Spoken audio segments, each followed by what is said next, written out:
no, there's something much bigger, something much greater than this. This is a common endeavour. You're sort of campaigner through and through. When I give food to the poor, he said, they call me a saint. When I ask why the poor have no food, they call me a communist. Are we doing enough, I guess is the question. So for every $1 that is given in aid, $9 is actually repaid back from the global south back up to the global north again. It's not only the US that cut the funding, so the UK as well. Sudan is a great example. There's 25 million people, dependent upon food aid. There's cholera there, there's famine, and you wouldn't know it. Why do you not think it's getting the attention, given that it's, by a lot of metrics, the world's biggest humanitarian crisis? To what extent have we as development and aid organisations fed into that narrative? Another slightly ambiguous one. The world's on fire, isn't it? Let's face it. I mean, it's a nightmare. But why is it that it's the poorest in the world or in our own local communities who are the ones that pay the biggest price? We can't do everything, but we can do something. Christine, thank you so much for coming on and doing an episode of Causes. How's your day been, your week been? I'm still landing, actually, if the truth be told, Dave, because this time last week was my first day back after being in South Sudan for a week's really intensive visit to see some of the work that CAFOD supports there. And there's still a lot of processing that's going on. So I'm feeling in a good place, and I'm feeling very humble. When we're doing this recording, actually, it's World Humanitarian Day tomorrow, so by the time this goes out, it would have passed. But thinking as well about World Humanitarian Day and the number of people that are impacted by abductions, by killings, is a really humbling kind of moment to be reflecting on. Yeah. We'll talk about South Sudan in a second. For people who don't know CAFOD, can you just give us the sort of brief 1 minute, what is CAFOD? What's it here to do? So CAFOD is the development and humanitarian arm, if you like, of the Catholic Church here in England and Wales. We're an expression of the generosity, the compassion and solidarity of the Catholic community. We don't only work for and with Catholics, we work with people of all faiths and none. So this isn't your first, so being the director of CAFOD isn't your first experience at CAFOD. Give me the sort of, I guess, the 1 minute roundup. Where did you begin? Where are we now? The other thing I want to just tag on to the front of that is how have you sort of got here in terms of your childhood, your very early days? I had a very ordinary working class upbringing in Liverpool, and not that you'd know it now, I'm dead posh, and to think that I would be, director of an organisation like CAFOD or director of any organisation was kind of beyond the pale, really. I was brought up as a cradle Catholic. I know about CAFOD from a school, from when I was growing up, and so it's unbelievable to think that this is the job that I've got now, to be running an organisation that's so special and that's so important for the Catholic community. I did work for CAFOD 35 years ago, I'm afraid. When I first came down to London, I was the campaigns coordinator. So it was my job to do training with local CAFOD supporters or campaigners to take action, encourage them to take action. And part of our work was bringing over partners from around the world to do training events and to speak in parishes and to let people know about what CAFOD was doing. This is like 1990, so it's kind of quite pre-internet days. So the only way that people could really hear about what was going on around the world was either through the telly or, of course, meeting people directly. Part of your career journey has been, other faith-based sort of charities and organisations. Can you talk to me about why that is? Why this is sort of personal for you? What is it about faith-based organisations that draw you in? When we do those kind of like personality questionnaires, the one thing that always comes out for me is about integrity, about needing to make sure that my values are really in sync with whatever I'm doing. I really struggle if that's not the case. And so in my life, I've been very lucky to be able to work with so many faith-based organizations. And I've found that a really important aspect of being able to put my faith into practice, and a way in which it kind of holds that integrity line. Doesn't mean it's always easy. In fact, sometimes it's harder being a faith-based organization. Faith politics can make normal politics look like a teddy bear's picnic. But I mean, it's still really, it's been an important aspect for me to have that depth, to be able to recognize that it's not just a job. There's something that's broader. There's something about values. That's not to say people who don't have a faith don't have values, but it is about, for me, a really important expression. And to connect with people in that way is really powerful. So Sister Elena, who runs the Caritas Diocese of Malakal that I was visiting in South Sudan the other week. So we were standing on the edge of the airfield at Malakal and was just saying goodbye as I was about to get on the little UN Humanitarian Air Services plane. And Sister Elena just kind of grabbed my arm and said, thank you for being here. And whatever you do, don't ever forget that Christ is at the center of all we do.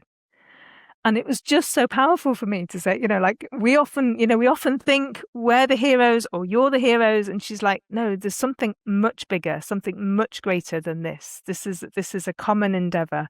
And it's really humbling. It kind of bursts your bubble when you think you're too important. No, it's like, so there's something really valuable about that. And that meant a huge amount to me to think, yes, put yourself in perspective, Christine. And it's so powerful. Amazing. Tell me about South Sudan. What the experience you had, what you saw, what you're taking away with you.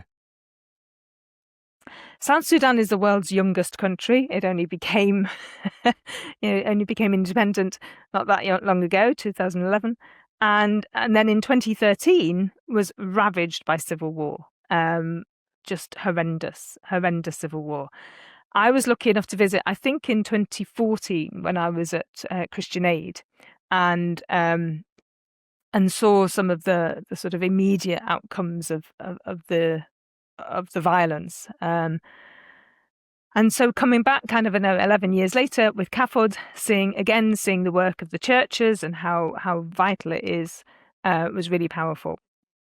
South Sudan is still not properly at peace. There is a peace agreement, but it hasn't been effectively kind of put into place by the government. And also South Sudan is incredibly poor because of the conflict, but also because of things like weak leadership and the impact of international debt. The country is pretty much dependent upon international assistance. So seeing the work of the church and other NGOs that we work with was really humbling. And there's emergency response for Sudanese refugees that are coming across the border, and also what are called returnees from South Sudan, so people who were displaced by the conflict first time round and then have come back, and so they have nothing, and they don't even have access to the UN processes in a way that refugees do. They're viewed as just returning back to their country, so they have nothing, but they have no rights and they have no opportunities. So it's really, really challenging situation, and that taking place within the context of an incredibly poor country that actually has huge with natural resources. It's also it's a very fertile land. It's got the potential to be the breadbasket of Africa, frankly, but it is really impacted on by this just what is poor leadership and the need to be able to kind of build a nation. One of the things I wanted to ask you, so we've sort of touched on, I think you said 36 years ago you joined CAFOD for the first time. It was a campaigns coordinator role, and from my research, like you're sort of campaigner through and through. I suppose, how did those early days at CAFOD influence your sort of vision now as the director of CAFOD? Can you link the two? Well, the CAFOD that I joined, 36 years ago, was a little bit different to how it is now. Certainly in the campaigning side, from that campaigning side was very much about education. It was kind of informing people. It wasn't about taking political action. Mm-hmm. And actually, I was a maternity cover, and I really felt that it wasn't my sort of campaigning. Mm-hmm. It was lovely. It was really nice, and people being engaged. But I wanted political action, and that's not where CAFOD was then.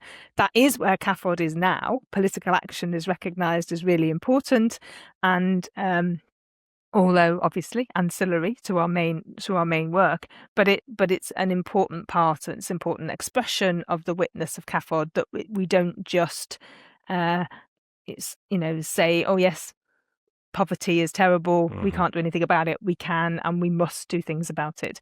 There's that very famous quote from the old Archbishop of Recife, Dom Helder Camara. When I give food to the poor, he said, they call me a saint.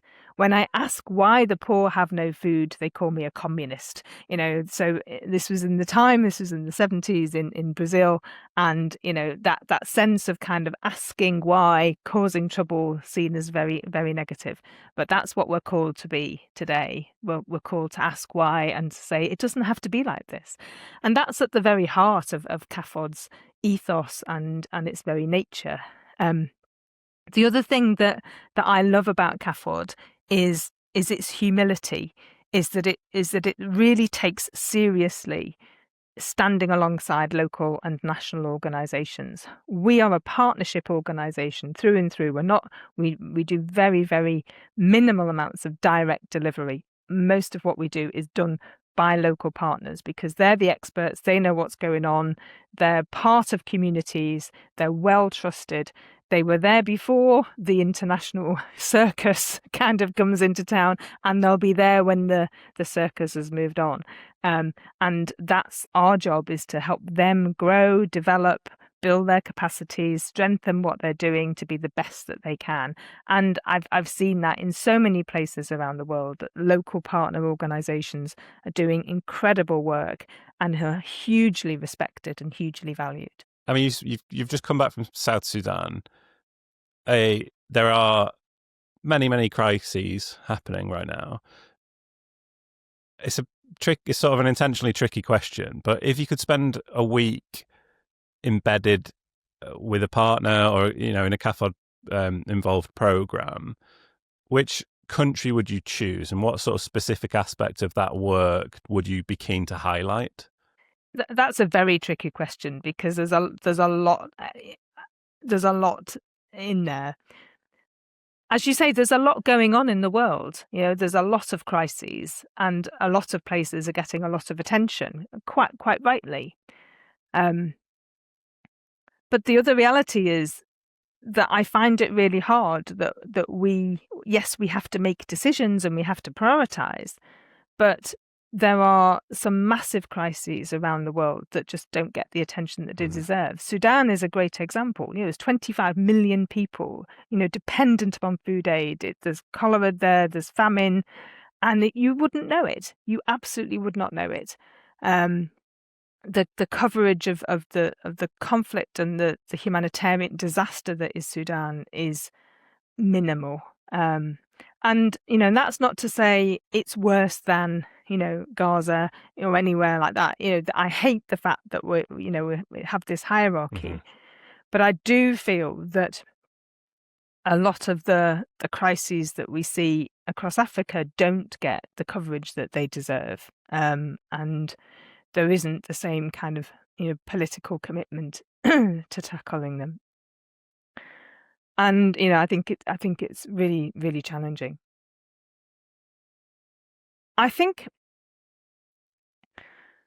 I mean, in the real one of the real challenges for us is the question around funding, and throughout South Sudan, whether they be a government person, whether they were a donor, or whether they were a local organisation, everyone talked about the impact of the cuts in funding, particularly the USAID cuts, and how desperate that is going to leave the situation. So It might drive me mad, but I wonder what it would be like to spend a week in Washington talking to the likes of J.D. Vance, Catholic to Catholic. Here's what does solidarity mean to you, J.D.? What does I was hungry and you gave me food mean to you in terms of that? There are so many parts of the world that are in desperate need of aid and assistance. But equally, there are parts of the world that are also in desperate need of a better economic policy, a better kind of economy. And certainly to tackle unsustainable debt is a key issue for us at CAFOD. And it's a key issue for so many countries. South Sudan's a great example. They've actually been sued by a bank for non-payment of debt. So their perilous economy has been worsened massively by the fact that they've been sued by an international bank. I mean, that how crazy is that? Yeah. I think that's a really interesting answer about the Washington, sort of spending time in Washington. It's not only the US that cut the funding, so the UK as well. I guess I have a question. Rose Caldwell from Plan was on, and we were talking about,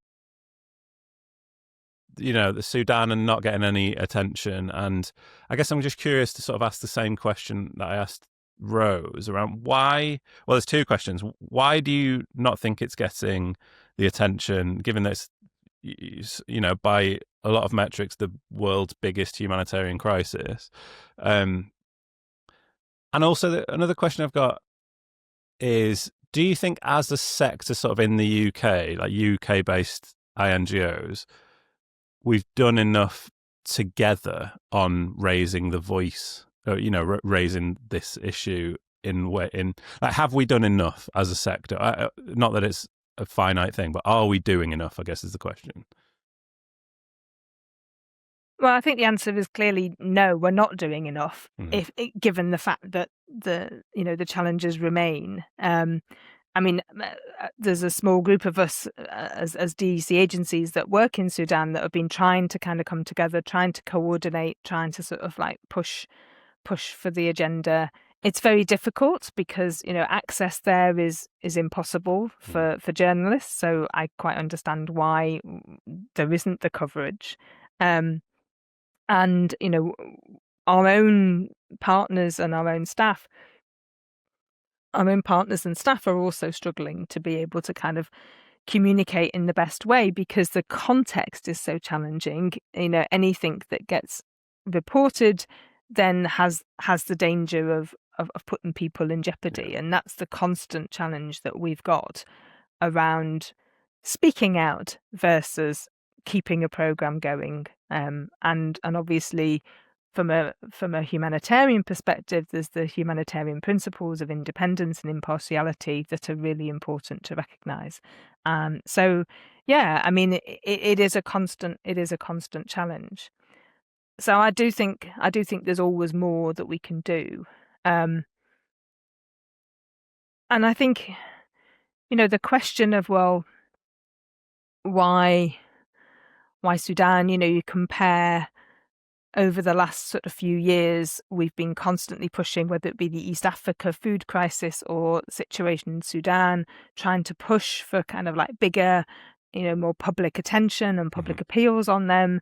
They've been knocked out, the water by Ukraine or by Gaza, and you kind of think, well, is this, what is this an African question? Is this fundamentally about racism? Is this because they're black faces, or Africa equals they're all, that's just the way it is in Africa, and to what extent have we as development and aid organizations fed into that narrative, talking about kind of people's needs in order to generate concern and income. It is one of the things that CAFOD always tries to do with its imaging and its storytelling, which is to tell the positive side, to talk about the agency of people, to talk about how people are finding solutions to their own problems.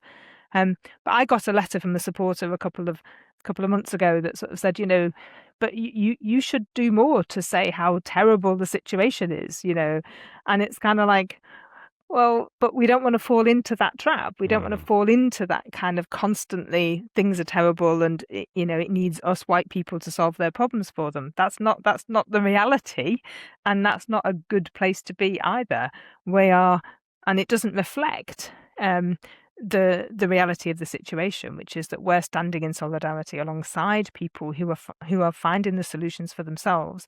And when they do find the solutions for themselves and are enabled to put those solutions into practice, they will be much more sustainable and much more long lasting because they're what the community needs. And we know that, and that's good development. It's good humanitarian support and assistance.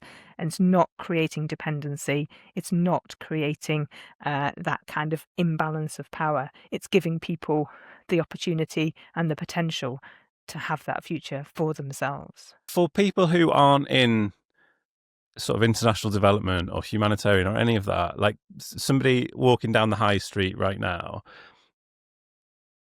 can you make the case for cancelling debt as part of sort of economic justice and what that actually means, what that would mean? Well, I think we've been able to tackle loan sharks in our own country, and it's the same dynamic, it's the same model. So we people have recognized for some time the unfairness of a situation whereby you borrow some money and you've got an amount of money that you borrowed, and then within a period of time the money that you've borrowed is like 10 times the amount that you've got to repay back. Anyone with any sense would recognize that's not fair, and that you're being exploited in doing that. And that's exactly the situation that's facing countries at the moment, because private creditors are not limited. The interest rates are not limited. They're not engaged. They don't have to engage in kind of like formal mechanisms. So it's a real situation of fundamental unfairness, and that money is being diverted away from health and education systems. And yeah, I mean, if there's corruption, sure, tackle that corruption. This should not be just a get out of jail free card, but that's the important thing about having those mechanisms in place to make sure that governments are properly held to account. But why is it that it's the poorest in the world or in our own local communities who are the ones that pay the biggest price? And people recognise that all the time. They understand what loan sharks are from their own local communities. It's why so many credit unions were set up. But it's also that required legislation, that required regulation. And that's what's missing. What's one piece of leadership advice that you received really early on that you sort of later realised was very insightful? Maybe you were like, oh, whatever. And then it came back and you were like, oh, that was a real lesson for me. I remember doing quite a lot of kind of media training and really struggling with gravitas. Gravitas is not something that I've ever kind of mastered. And the person that was doing the media training, she said, Christine, you're never going to do gravitas, so just be yourself, be authentic, and it will be much more powerful and much more important. Because clearly what was happening is I was kind of like, sort of contorting myself into sort of like positions to provide some sort of gravitas. And actually I have gravitas by what I do, what I say, by 60 plus years on this earth, and I don't need to kind of, it was a particular model of gravitas, if you like. And so that message of be authentic, be yourself, be true to yourself, that requires you to know yourself a bit and do some work on yourself. But that nonetheless was a really important kind of message for me.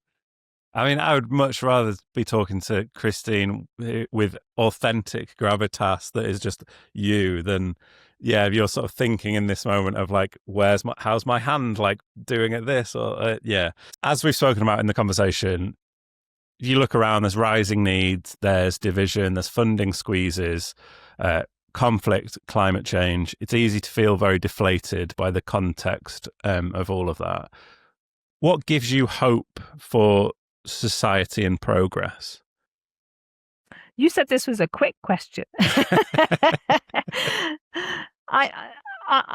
Yes, the world's on fire, isn't it? Let's face it. I mean, it's a nightmare.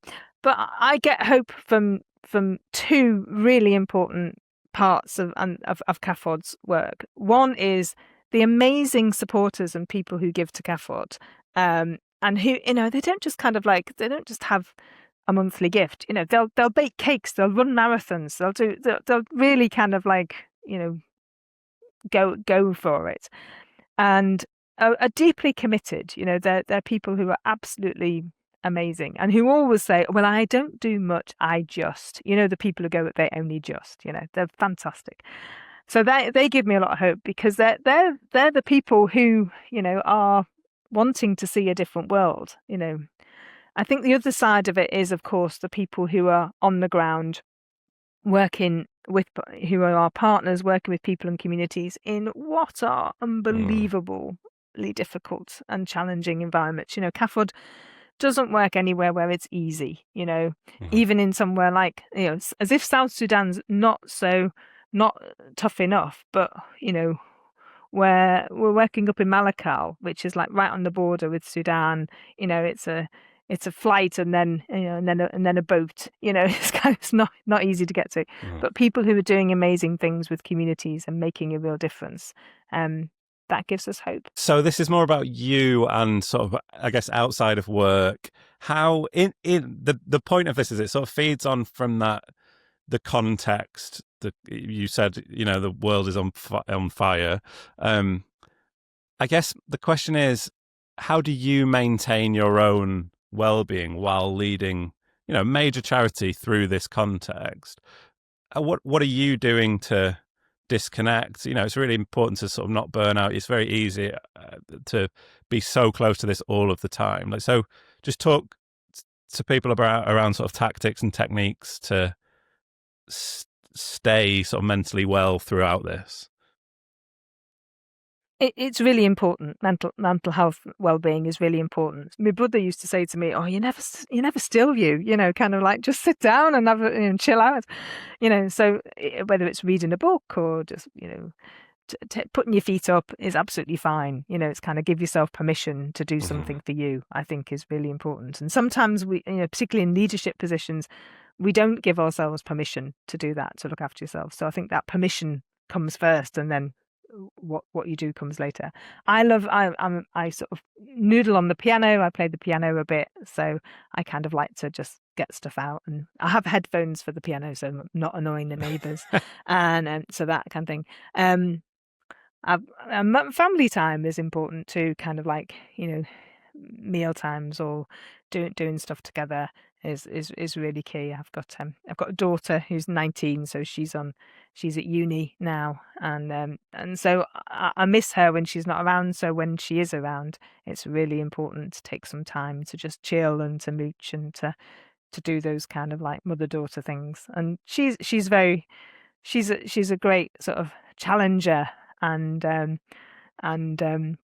is very is very wise. So she's like, well, your generation, you've ruined the world for us, thanks very much, kind of thing. Okay, done my best, but so that kind of stuff. And I guess as a person of faith, prayer and spirituality is also really important to me. Taking time for that, and putting myself in that context of, this is not to sound trite, but this, I do my best in the world, but there's something much higher. There's a higher power. There's it's in the hands of God a lot of the time, and I do my best, and I realize God's thrown a challenge down to me in terms of how I need to live my life and what kind of world I need to build, but it's not all on my shoulders. Is there anything on your mind that you want to say to this audience of sort of people who are in this space with an interest in sort of work development? Anything you want to say that we haven't spoken about? There is one thing about it again, I suppose it comes from a slightly sort of faith perspective, but there's a sort of prayer that's like in homage, as it were, to St. Oscar Romero, and there's a brilliant line in it that says, we can't do everything, but we can do something, and we do it incredibly well, or to the best of our abilities. And then a bit further on it says, we're not the master builders. We're the prophets of a future as yet untold. And that sense of kind of we're just on a road, we're on a journey, and we'll fill out what we can do. We do as much as we can, as well as we can, but it absolutely is not. We can't. There's an arrogance that says this is all down to me, and so that's kind of constantly remember that humility. So we have a humility to look after ourselves, to love ourselves, to love our neighbour, and to try and do the best we can, but not to beat ourselves up all the time. Christine, thank you so much for doing this episode of Causes. It's okay. Thank you so much for having me. Really enjoyed it.